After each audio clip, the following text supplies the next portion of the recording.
ഇറാനും അമേരിക്കയും തമ്മിലുള്ള സംഘർഷങ്ങളുടെ പശ്ചാത്തലത്തിൽ പുതിയ വിവരങ്ങൾ അറിയാൻ വേണ്ടിയിട്ടാണ് ഇന്ന് വാർത്തകളിലേക്ക് കണ്ണോടിച്ചത്. അപ്പോൾ എന്തായിരിക്കും ഇറാന്റെ പ്രതികരണം, എന്തായിരിക്കും അമേരിക്കയുടെ പ്രതികരണം, എന്താണ് ഇപ്പോൾ സംഭവിച്ചു കൊണ്ടിരിക്കുന്നത് എന്നുള്ള കാര്യങ്ങൾ നോക്കാൻ വേണ്ടിയിട്ടാണ്. പക്ഷേ അവിടെ ഞാൻ കണ്ടത് ഡൊണാൾഡ് ട്രംപിന്റെ ഭാഗത്ത് നിന്നൊരു പ്രസ്താവന ഉണ്ടായിരിക്കുകയാണ്. ഞാൻ കണ്ടു ചിരിച്ചുപോയി. കാരണം അദ്ദേഹം കഴിഞ്ഞ കുറച്ച് ദിവസങ്ങളായി മാർപ്പാപ്പയ്ക്കെതിരെ രംഗത്ത് വന്നിരുന്നു, പോപ്പിനെതിരെ രംഗത്ത് വന്നിരുന്നു. കാരണം ഈ യുദ്ധങ്ങൾ നടത്തുകയും ആക്രമണങ്ങൾ നടത്തുകയും ചെയ്യുന്ന പണി അവസാനിപ്പിക്കണമെന്നും സമാധാനത്തിന് വേണ്ടി പരിശ്രമിക്കണമെന്നും ഒക്കെ അദ്ദേഹം നിരന്തരമായി ആവശ്യപ്പെട്ടിരുന്നു. ഒരു മതനേതൃത്വം എന്നുള്ള നിലയിൽ അദ്ദേഹത്തിന്റെ ഉത്തരവാദിത്തമാണല്ലോ അത്. പക്ഷെ അതിനെ അദ്ദേഹത്തെ വിമർശിച്ചുകൊണ്ടും അപഹസിച്ചുകൊണ്ടുമൊക്കെ ഡൊണാൾഡ് ട്രംപ് രംഗത്ത് വന്നിരുന്നു. ട്രംപിന് പിന്നെ സ്ഥലകാല ബോധമില്ലാത്ത ഒരു അവസ്ഥയാണല്ലോ. ഇപ്പോൾ ഇന്ന് പറഞ്ഞിരിക്കുന്ന കാര്യങ്ങൾ കണ്ട് തെറ്റിപ്പോയി. കാരണം ഇറാനെ വേൾഡ് കപ്പിൽ നിന്നും, അതായത് ഫിഫ വേൾഡ് കപ്പ് ഏഷ്യൻ മേഖലയിലെ കളികൾ മത്സരിച്ച് യോഗ്യതാ റൗണ്ട് കളിച്ച് ഫിഫ വേൾഡ് കപ്പിന് അർഹരായിരിക്കുന്ന രാജ്യമാണ് ഇറാൻ. പക്ഷേ ഡൊണാൾഡ് ട്രംപ് പറയുന്നത് ഇറാനെ പുറത്താക്കി പകരം ഇറ്റലിയെ കളിപ്പിക്കണമെന്നാണ്. ഇറ്റലി കഴിഞ്ഞ മാസമാണ് ഈ വേൾഡ് കപ്പിലെ യോഗ്യതാ റൗണ്ടിലെ അവസാന മത്സരം തോറ്റുകൊണ്ട് വേൾഡ് കപ്പിൽ നിന്നും പുറത്തായത്. അത് വലിയ ഫുട്ബോൾ ലോകത്ത് ചർച്ചയായിരുന്നു. അപ്പോൾ അങ്ങനെയുള്ള ഇറ്റലിയെ ഈ വേൾഡ് കപ്പിൽ ഇറാന് പകരം കളിപ്പിക്കണമെന്നാണ്. അഥവാ യോഗ്യതാ റൗണ്ട് കളിച്ച് വിജയിച്ച് യോഗ്യത നേടിയ ടീമിനെ പുറത്തായ ഒരു ടീമിനെ കൊണ്ടുവന്ന് കളിപ്പിക്കണമെന്നാണ് ഡൊണാൾഡ് ട്രംപ് പറഞ്ഞിരിക്കുന്നത്. ഡൊണാൾഡ് ട്രംപിന് സത്യം പറഞ്ഞാൽ ഫിഫയുടെ നിയമങ്ങളോ നിയമാവലിയെ പറ്റിയോ ഫുട്ബോളിനെ പറ്റിയോ വ്യക്തമായ ധാരണയോ ആധികാരികമായ ഒരു കാര്യമോ ഉണ്ടായിരിക്കുന്നില്ല എന്നുള്ള കാര്യം ബോധ്യമാണ്. പിന്നെ അദ്ദേഹം പറയുന്നത് കാര്യങ്ങളൊന്നും പ്രത്യേകിച്ചിട്ട് വില കൊടുക്കേണ്ട ഒരു കാര്യവുമില്ല. ഒരു സ്ഥലകാല ഭ്രമം ബാധിച്ച ഒരു വ്യക്തിയായിട്ട് വേണം അദ്ദേഹത്തെ കാണാൻ. പക്ഷേ ഇനി ഇങ്ങനെ വന്നാൽ നാളെ അദ്ദേഹം ചിലപ്പോൾ ഇന്ത്യയോട് സ്നേഹം തോന്നിയാൽ ഇന്ത്യ ഫുട്ബോൾ വേൾഡ് കപ്പ് കളിപ്പിക്കണമെന്നൊക്കെ പറഞ്ഞ് ഫിഫയോട് പറഞ്ഞാൽ അമേരിക്കൻ സമ്മർദ്ദം മൂലം ഇന്ത്യയെ കളിപ്പിക്കേണ്ട അവസ്ഥ ചിലപ്പോൾ ഫിഫയ്ക്ക് ഉണ്ടായെന്ന് വരാം. അതാണ് ലോകത്തിലുള്ള നിലവിലുള്ള അവസ്ഥ എന്നുള്ളത്. ഇവിടെ ഡൊണാൾഡ് ട്രംപ് ഇറ്റലിക്ക് കളിക്കാൻ അവസരം കൊടുക്കുന്നു പറയുകയാണ്. അതായത് ഫിഫയുടെ കാര്യം പോലും ഇപ്പോൾ ഡൊണാൾഡ് ട്രംപ് ആണ് പറയുന്നത്. ഇങ്ങനെ ചെയ്യണം, അങ്ങനെ ചെയ്യണം. ഇനി നാളെക്കാരും ഈ അമേരിക്കയുടെയും ഇസ്രായേലിന്റെയും ഒരു സമ്മർദ്ദങ്ങളുടെ ഭാഗമായിട്ട് ഫിഫയ്ക്ക് അങ്ങനെയുള്ള ഒരു തീരുമാനം എടുക്കേണ്ട അവസ്ഥ വരുമോ എന്ന് കണ്ടറിയേണ്ടതാണ്. ആ രീതിയിലാണ് ലോകത്തിലുള്ള മൊത്തം അവസ്ഥകൾ സഞ്ചരിച്ചു കൊണ്ടേയിരിക്കുന്നത്. ലോകത്തിലെ സകലമാന വ്യവസ്ഥിതികളെയും അത് കേവലം മിഡിൽ ഈസ്റ്റ് രാജ്യങ്ങളെ മാത്രമല്ല, അല്ലെങ്കിൽ അമേരിക്കക്കെതിരെ നിലകൊള്ളുന്ന രാജ്യങ്ങളെ മാത്രമല്ല, എല്ലാ വ്യവസ്ഥിതികളെയും ഇവർ കളിയാക്കുകയാണ്, അപഹസിക്കുകയാണ്, അതിനോട് ധാർഷ്ട്യവും പുച്ഛവും പ്രകടിപ്പിച്ചു കൊണ്ടിരിക്കുകയാണ്. അതാണ് ഡൊണാൾഡ് ട്രംപും ഇസ്രായേലും ഒക്കെ ചെയ്തുകൊണ്ടിരിക്കുന്നത്. ഇപ്പോൾ ഫിഫ വേൾഡ് കപ്പുമായി ബന്ധപ്പെട്ടും അത് തന്നെയാണ് ചെയ്യുന്നത്. ഇപ്പോൾ ഫുട്ബോൾ വേൾഡ് കപ്പ്, അല്ലെങ്കിൽ ഫുട്ബോളിന് കൃത്യമായ ഒരു മാനദണ്ഡമുണ്ട്. ഫുട്ബോൾ വേൾഡ് കപ്പ് വേൾഡ് കപ്പിലേക്ക് യോഗ്യത റൗണ്ടിൽ എത്തുന്നത്, യോഗ്യത കളിച്ചെങ്ങനെയാണെന്നുള്ളത് കൃത്യമായിട്ടുള്ള അതിനൊരു മാനദണ്ഡമുണ്ട്. ഓരോ മേഖലകളിലും വിജയിച്ചെത്തുന്ന രാജ്യങ്ങൾ, അതുപോലെ തന്നെ ആതിഥേയർ, ഇത്തരത്തിലാണ് അതിൻ്റെ ഒരു പങ്കാളിത്തം വരുന്നത്.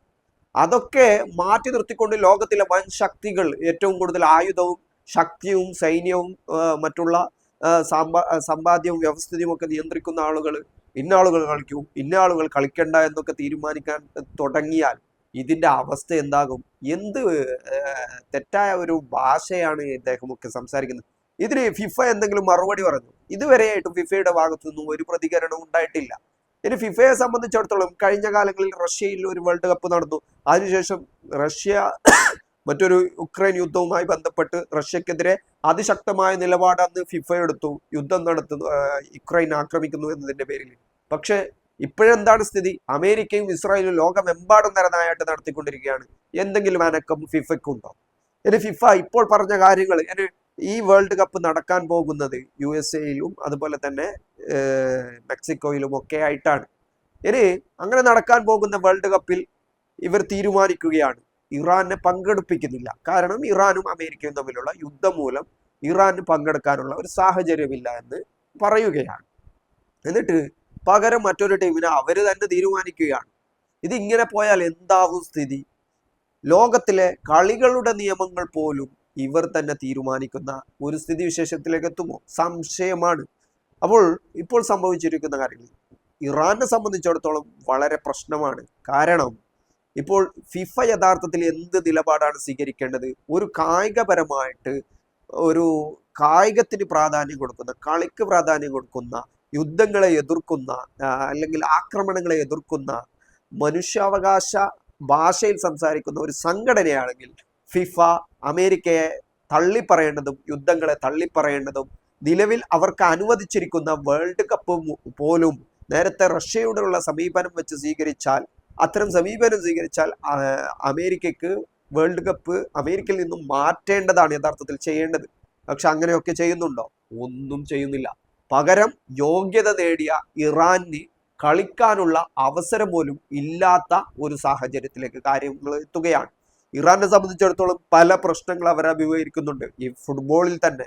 കാരണം ലോകത്താകമാനമുള്ള ഉപരോധങ്ങൾ, ഈ ഉപരോധങ്ങൾ മൂലം അവർക്ക് അവരുടെ ഫണ്ട് കിട്ടുന്നില്ല. ഫിഫ അനുവദിക്കുന്ന ഫണ്ട് കൃത്യമായിട്ട് ലഭിക്കുന്നില്ല. അവർക്ക് കൃത്യമായിട്ടുള്ള കോച്ചിങ് സ്റ്റാഫിനെ നിയമിക്കാൻ കഴിയുന്നില്ല. വിദേശ കോച്ചുമാരെ നിയമിക്കാൻ കഴിയുന്നില്ല. മറ്റു പ്രശ്നങ്ങൾ ഉപരോധം മൂലം ഉണ്ടാവുന്നുണ്ട്. അതല്ലാതെ മറ്റു പ്രശ്നങ്ങളും ഇറാനെ സംബന്ധിച്ചിടത്തോളം ഉണ്ട്. അവരുടെ ഫണ്ട്, സ്പോൺസർഷിപ്പ്, ഇപ്പൊ ലോകത്തിലുള്ള ഏറ്റവും വലിയ അത്യാധുനിക കമ്പനികൾ, നൈക്ക് അല്ലെങ്കിൽ അഡിഡാസ് പോലെയുള്ള ഇത്തരം സ്പോൺസർഷിപ്പ് ചെയ്യുന്ന കമ്പനികളൊന്നും ഇറാനെ സ്പോൺസർ ചെയ്യാൻ തയ്യാറാവില്ല. അപ്പോൾ വലിയൊരു വരുമാന സ്രോതസ്സാണ് യഥാർത്ഥത്തിൽ ഫുട്ബോളിൽ കഴിവും പ്രാപ്തിയും ഉണ്ടായിട്ടും ഇറാന് നഷ്ടപ്പെടുന്നത്. ഏഷ്യൻ മേഖലയിലെ ഏറ്റവും ശക്തമായ ടീം തന്നെയാണ് ഇറാൻ. അത് ഇത്രയും ഉപരോധങ്ങൾ ഉണ്ടായിട്ടും, ഇത്രയും പ്രതിസന്ധി ഉണ്ടായിട്ടും അതിൽ നിന്നും അവരുടെ കളിമികവിലെ പോരാട്ട വീര്യത്തിൽ നിന്നും പിന്നോട്ട് പോവാൻ അവർക്ക് കഴിഞ്ഞിട്ടില്ല, പിന്നോട്ടായിട്ടില്ല. അതാണ് ഫുട്ബോളിന്റെ ചരിത്രം എന്നുള്ളത്.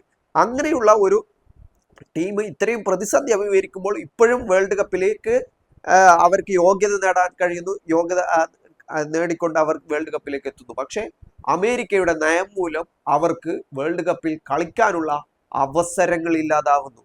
അമേരിക്കയിൽ നടക്കുന്ന വേൾഡ് കപ്പിൽ നിലവിലുള്ള അവസ്ഥയിൽ ഇറാന് കളിക്കാൻ കഴിയുന്നില്ല. യഥാർത്ഥത്തിൽ ഫിഫ എന്താണ് ചെയ്യേണ്ടത്? ഇറാനെ കൂടി പങ്കെടുപ്പിക്കുന്ന വേൾഡ് കപ്പ് ആണെങ്കിൽ നടത്തിയാൽ മതി എന്ന് ഡൊണാൾഡ് ട്രംപിനോട് അമേരിക്കയോട് പറയേണ്ടതല്ലേ ചെയ്യേണ്ടത്?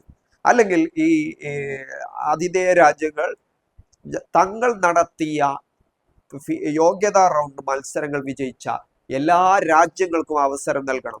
ഏതെങ്കിലും രാജ്യങ്ങളോട് വിസ നിഷേധമടക്കമുള്ള കാര്യങ്ങൾ സ്വീകരിച്ചാൽ നിങ്ങളുടെ രാജ്യത്ത് നിന്നും ഞങ്ങൾ വേൾഡ് കപ്പ് മറ്റൊരു രാജ്യത്തിലേക്ക് മാറ്റി അവിടെ നടത്തുമെന്നാണ് പറയേണ്ടത്. പക്ഷെ ഇവിടെ സംഭവിക്കുന്നത് എന്താണ്? യഥാർത്ഥത്തിൽ കളിച്ച് അവസരം നേടിയിട്ടുള്ള ഇറാന് അവസരം നിഷേധിക്കുകയും മറ്റൊരു രാജ്യത്തിന് അവസരം നൽകുകയുമാണ് ചെയ്യുന്നത്. അപ്പോൾ ഇത് വളരെ ഗുരുതരമാണ്.